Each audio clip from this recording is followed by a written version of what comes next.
if you wouldn't mind gracing us with your presence. You don't have to stand behind the podium. Okay. That was a terrible introduction. Thank you, Abby. Thank you for that great introduction. By calling me Abby. Abigail, I'm sorry. I am Jay Medelstein, here I guess representing NOFA New York.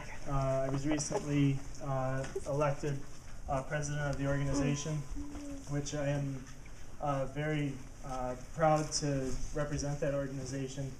I want to start out first by just talking about, kind of who I am and why I would be asked to come up here and talk a little bit.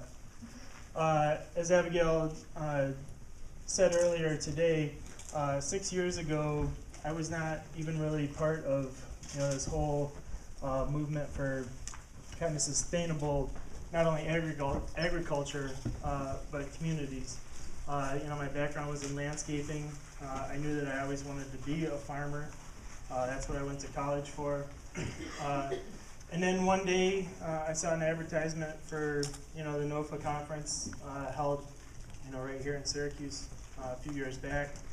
And when I got there, I didn't know a single person there. And I went to the workshops, and it was really exciting to hear all these ideas that people were talking about.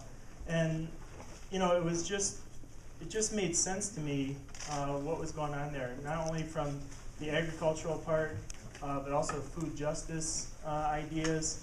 The environmental ideas obviously were a big part of that conference.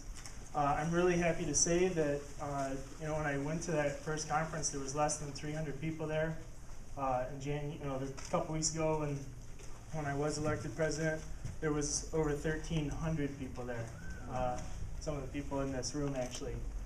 So I really am very honored to be part of this movement in the capacity that I am. So that's kind of my NOFA background.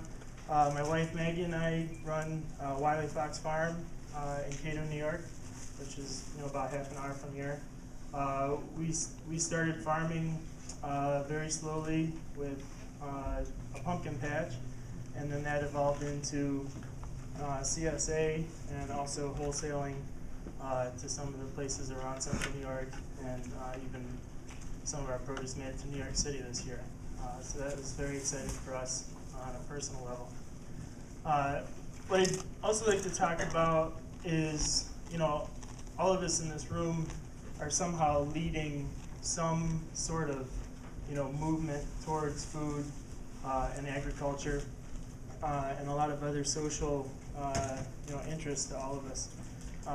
But what's really important is, some of the smaller ideas of what we can do to really promote what's going on. We've just, heard some really great speakers this morning. I'm sure we'll hear a lot more about kind of big picture ideas, getting food into schools and things like that, which obviously I support greatly. But I want to kind of focus in on some of the day-to-day things that some people, probably not in this room, but definitely outside of this room, take for granted. Getting food into schools, as an example, but also getting those school children onto farms so that they can actually see, where that produce is coming from. And it's little things like that that maybe, on our farm we usually have, 2 or 3 groups come through in the spring, 2 or 3 groups in the fall. And it's just amazing to see all of a sudden the light bulb goes on those kids, above their head, and they really understand that, holy cow, we're digging potatoes here, and I never knew potatoes came out of the ground. And it's just one of those simple little things that as a farmer or as a food advocate, in whichever way you're doing it in our community, you can really reach out. And I believe that the younger generation is what's important because if we get that younger generation really moving in that direction, it's less education that we're going to have to do down the road, because all of them are going to be, talking within, their schools and their other community, organizations that they're involved with as they go move through the food chain, I guess we'll call it.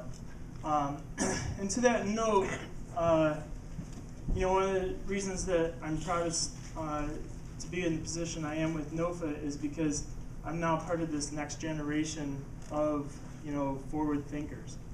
There's, you know, quite a few people in this room that have been part of this fight for decades now, and I really, really appreciate all the work that those folks have done so that we can get this foundation for, you know, what's not only happened in the last few years as we see this incredible, you know, just surge of people, but also from this point on to really drive home what, you know, all the speakers are talking about this morning, and, you know, some of the movies and other media, you know, clips and things that have been, you know, put out there in the last several years, that we just continue, you know, really to drive this thing home, and, you know, to continue to educate. You know, I gave a talk the other night at Green Planet, and you know, that was one of my key things was, you know, not only us as, you know, maybe business people or, you know, part of the media or other organizations that are important to this movement, but also just, you know, getting the education out there to the, you know, the homeowners. You know, get everybody to have, you know, like, even if they just have a windowsill, have them growing like 2 tomato plants on that windowsill. Or those of us, you know, that are fortunate enough, obviously, to live out in the country, you know, have a 10 by 10 backyard garden, you know, because then you can really get that connection to your food. You know, it's not about all of the big things all the time. You know, it's about some of those smaller things where, you know, we can really, really get some people's attention just by encouraging them to plant, you know, 5 pea plants and, you know, 3 broccoli plants and things like that. You know, so I guess you know, that's really where my heart is in this whole movement. It's just getting that education out there, and, you know, I want to thank each and every one of you for coming out today. And this is really an amazing thing that was pulled off here. For, you know, 2 weeks ago they were, you know, scrambling to start getting things together. You know, and it really, you know, when I talk about kind of the CSA movement and organic movement in Central New York, I kind of sometimes say, you know, we're a little bit of a step behind maybe Ithaca or Rochester, but, you know, this really encourages me seeing this group of people here today. You know, it's really exciting. I guess that's what I have to say. Woo!